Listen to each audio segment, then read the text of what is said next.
I've come up with a theory. The Broncos are an absolute mess. I'm Joe Dolan, and this is the Fantasy Points Daily Lineup for Wednesday, October 19th, 2022.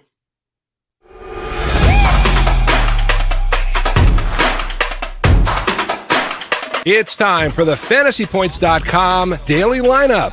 Staying on top of the latest news and updates around the NFL. Rise and shine, folks. We're taking the field. Here's your host, FantasyPoints.com's Joe Dolan.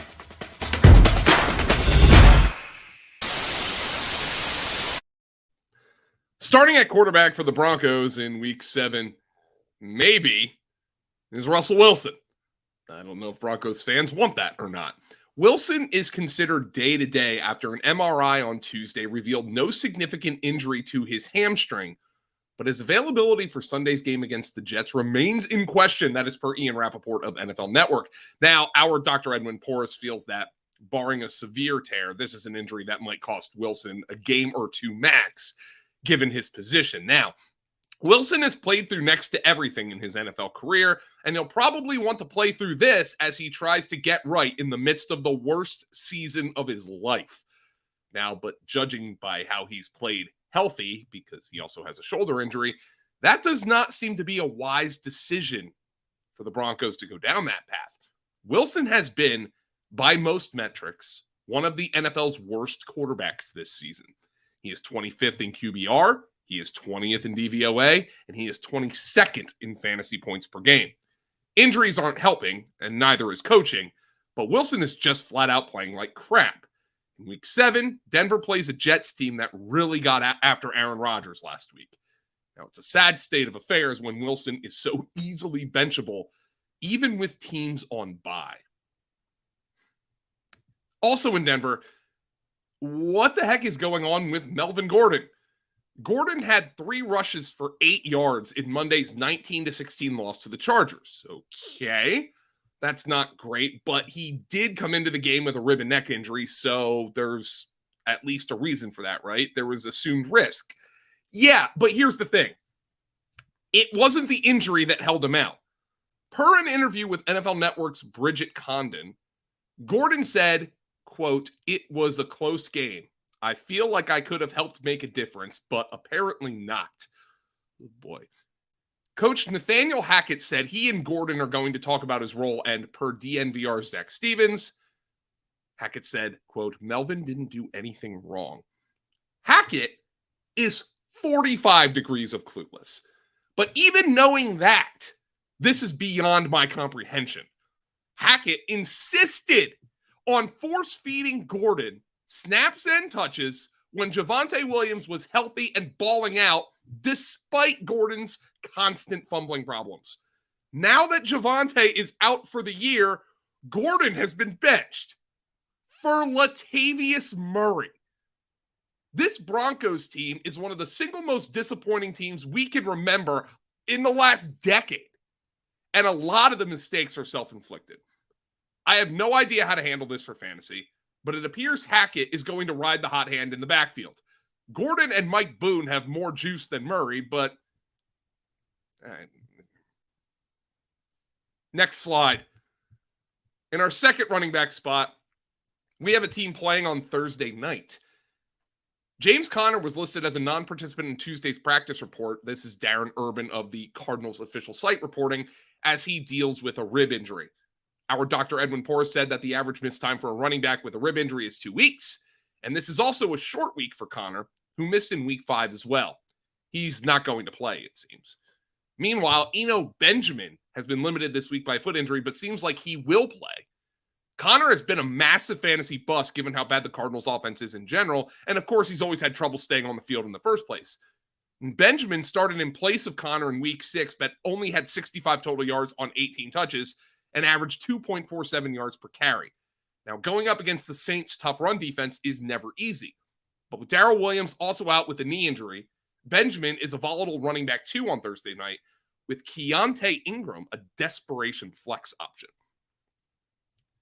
At our first wide receiver spot, we got a man finally returning to practice. He is back. Chargers head coach Brandon Staley said on Tuesday that Keenan Allen remains on pace to return to full practices ahead of Sunday's matchup against Seattle. This is per Jeff Miller of the Los Angeles Times. Allen has missed 5 games, but it seems like the Chargers were taking their time to prevent an aggravation of his hamstring injury. Now, Seattle has been hemorrhaging points, of course, not against the Cardinals because the Cardinals can't get out of their own way, but it is still a glorious matchup for Allen to return in, and he'll instantly be on the wide receiver 3 radar with the potential for more in the event he proves he's healthy. Mike Williams had some big games despite inconsistency, as always, with Allen out, while Josh Palmer filled in admirably at times, including catching 9 passes against the Broncos on Monday night. But this offense hasn't really found its groove yet. See the fact that Justin Herbert threw 57 passes without a touchdown in a victory. It's the most ever in a win. And Allen can only help that.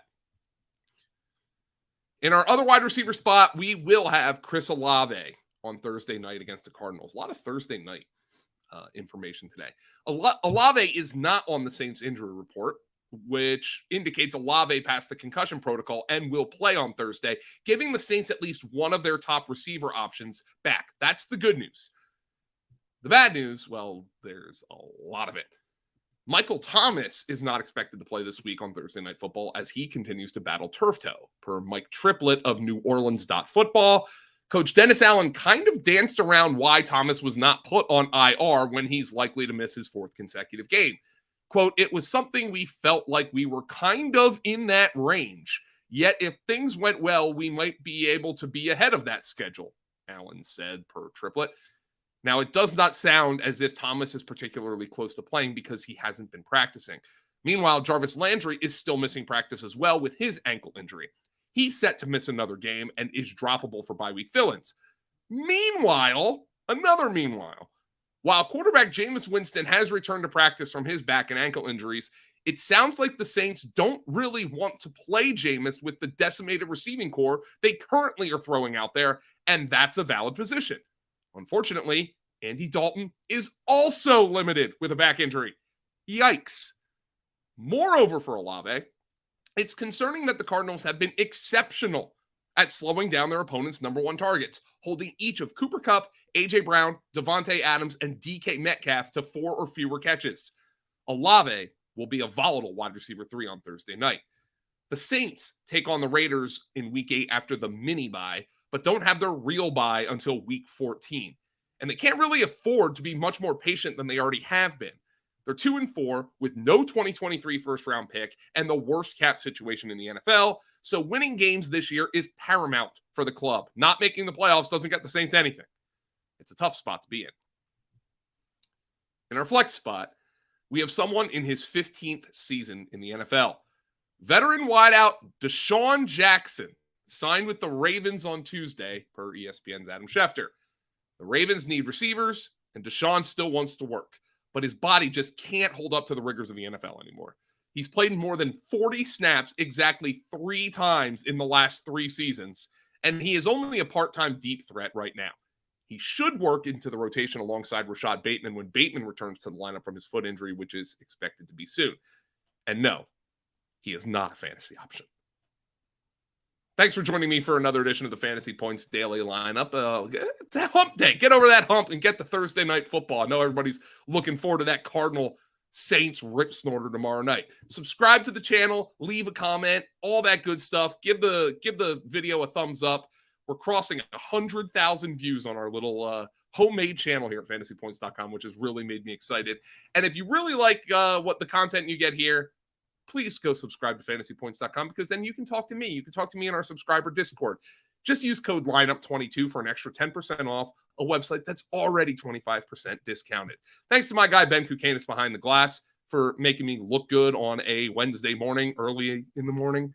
And I'll talk to you all tomorrow.